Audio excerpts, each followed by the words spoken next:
Chapitre 14. L'amour. La véritable marque d'un chrétien n'est ni la connaissance, ni l'éloquence, ni le pouvoir ou la prospérité, ni une position élevée ou l'honneur parmi d'autres chrétiens. Ce qui distingue véritablement un chrétien, c'est l'amour sincère et ardent qu'il porte à ses frères et sœurs. Dans 1 Jean 3.23, nous trouvons ces mots. « Or, que nous commande-t-il ? De placer notre confiance en son Fils Jésus-Christ et de nous aimer les uns les autres comme il nous l'a lui-même prescrit. » Dans ce court chapitre, nous trouvons une véritable définition de l'amour. Une définition unique que nous ne trouvons nulle part ailleurs dans toute la littérature du monde. Celui qui possède cet amour est un vrai chrétien. Extrait de l'Évangile de Jean. Comme le Père m'a toujours aimé, moi aussi je vous ai aimé. Maintenez-vous donc dans mon amour. Si vous obéissez à mes commandements, vous demeurerez dans mon amour, tout comme moi-même j'ai obéi aux commandements de mon Père, et je demeure dans son amour. Tout cela, je vous le dis, pour que la joie qui est la mienne vous remplisse vous aussi, et qu'ainsi votre joie soit complète. Voici quel est mon commandement. Aimez-vous les uns les autres, comme moi-même je vous ai aimé. Il n'y a pas de plus grand amour que de donner sa vie pour ses amis. Vous êtes mes amis si vous faites ce que je vous commande. Extrait des Lettres des Apôtres. L'amour. En effet, si je parlais les langues des hommes, et même celles des anges, mais sans avoir l'amour, je ne serais rien de plus qu'une trompette claironnante ou une cymbale bruyante. Si j'avais des prophéties, si je connaissais tous les secrets et si je possédais toute la connaissance, si j'avais même, dans toute sa plénitude, la foi jusqu'à transporter les montagnes, sans l'amour, je ne serais rien. Si même je sacrifiais tous mes biens et jusqu'à ma vie pour aider les autres au point de pouvoir m'en vanter, sans l'amour, cela ne me servirait de rien. L'amour est patient, il est plein de bonté, l'amour. Il n'est pas envieux, il ne cherche pas à se faire valoir, il ne s'enfle pas d'orgueil. Il ne fait rien d'inconvenant, il ne cherche pas son propre intérêt, il ne s'aigrit pas contre les autres, il ne trame pas le mal. L'injustice l'attriste, la vérité le réjouit. En toute occasion, il pardonne, il fait confiance, il espère, il persévère. L'amour n'aura pas de fin. Les prophéties cesseront, les langues inconnues prendront fin, et la connaissance particulière cessera. Notre connaissance est partielle, et partielles sont nos prophéties.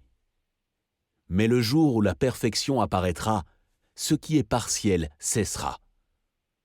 Lorsque j'étais enfant, je parlais comme un enfant. Je pensais et je raisonnais en enfant. Une fois devenu homme, je me suis défait de ce qui est propre à l'enfant. Aujourd'hui, certes, nous ne voyons que d'une manière indirecte, comme dans un miroir. Alors, nous verrons directement. Dans le temps présent, je connais d'une manière partielle, mais alors, je connaîtrai comme Dieu me connaît. En somme, 3 choses demeurent. La foi, l'espérance et l'amour. Mais la plus grande d'entre elles, c'est l'amour. Mes chers amis, aimons-nous les uns les autres, car l'amour vient de Dieu. Celui qui aime est né de Dieu et il connaît Dieu. Qui n'aime pas n'a pas connu Dieu, car Dieu est amour. Voici comment Dieu a manifesté son amour pour nous. Il a envoyé son Fils unique dans le monde pour que par lui nous ayons la vie. Voici en quoi consiste l'amour. Ce n'est pas nous qui avons aimé Dieu, mais c'est lui qui nous a aimés. Aussi a-t-il envoyé son Fils pour expier nos péchés. Mes chers amis, puisque Dieu nous a tant aimés, nous devons nous aussi nous aimer les uns les autres. Dieu, personne ne l'a jamais vu. Mais si nous nous aimons les uns les autres, Dieu demeure en nous et son amour se manifeste pleinement parmi nous. Voici comment nous savons que nous demeurons en lui et qu'il demeure en nous. C'est par son esprit qu'il nous a donné. Nous l'avons vu de nos yeux et nous en parlons en témoin. Le Père a envoyé son Fils pour être le sauveur du monde. Si quelqu'un reconnaît que Jésus est le Fils de Dieu, Dieu demeure en lui et lui en Dieu. Et nous avons connu l'amour que Dieu nous porte et nous y avons cru. Dieu est amour. Celui qui demeure dans l'amour demeure en Dieu et Dieu demeure en lui. Et voici pourquoi l'amour se manifeste pleinement parmi nous.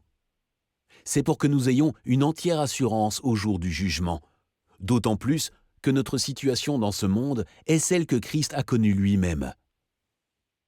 Dans l'amour, il n'y a pas de place pour la crainte, car l'amour parvenu à une pleine maturité chasse toute crainte. En effet, la crainte suppose la perspective d'un châtiment. L'amour de celui qui vit dans la crainte n'est pas encore parvenu à sa pleine maturité. Quant à nous, nous aimons parce que Dieu nous a aimés le premier. Si quelqu'un prétend aimer Dieu tout en détestant son frère, c'est un menteur. Car s'il n'aime pas son frère qu'il voit, il ne peut pas aimer Dieu qu'il ne voit pas. D'ailleurs, Christ lui-même nous a donné ce commandement. Que celui qui aime Dieu aime aussi son frère. Mes chers enfants, je vous écris ceci afin que vous ne péchiez pas. Si toutefois, il arrivait à quelqu'un de commettre un péché, nous avons un défenseur auprès du Père, Jésus-Christ le juste. Car il a expié nos péchés, et pas seulement les nôtres, mais ceux de gens du monde entier. Voici comment nous savons que nous connaissons Christ. C'est parce que nous obéissons à ses commandements. Si quelqu'un dit « Je le connais », sans obéir à ses commandements, c'est un menteur, et la vérité n'est pas en lui. Celui qui observe sa parole a vraiment pour Dieu un amour parvenu à sa pleine maturité. C'est ainsi que nous savons que nous sommes unis à lui. Celui qui prétend qu'il demeure en Christ doit aussi vivre comme Christ lui-même a vécu.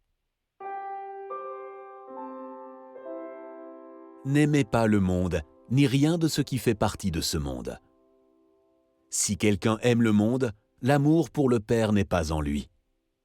En effet, tout ce qui fait partie du monde, les mauvais désirs qui animent l'homme livré à lui-même, la soif de posséder ce qui attire les regards et l'orgueil qu'inspirent les biens matériels, tout cela ne vient pas du Père, mais du monde. Or, le monde passe avec tous ses attraits, mais celui qui accomplit la volonté de Dieu demeure éternellement. Celui qui croit que Jésus est Christ est né de Dieu. Et celui qui aime le Père, qui fait naître à la vie, aime aussi les enfants nés de lui. Voici comment nous savons que nous aimons les enfants de Dieu. C'est lorsque nous aimons Dieu lui-même et que nous obéissons à ses commandements. Car aimer Dieu, c'est accomplir ses commandements. Ceux-ci, d'ailleurs, ne sont pas pénibles, car tout ce qui est né de Dieu triomphe du monde. Et la victoire qui triomphe du monde, c'est notre foi. Qui en effet triomphe du monde? Celui-là seul qui croit que Jésus est le Fils de Dieu. Au Roi éternel, immortel, invisible, au seul Dieu, soit honneur et gloire pour l'éternité. Amen.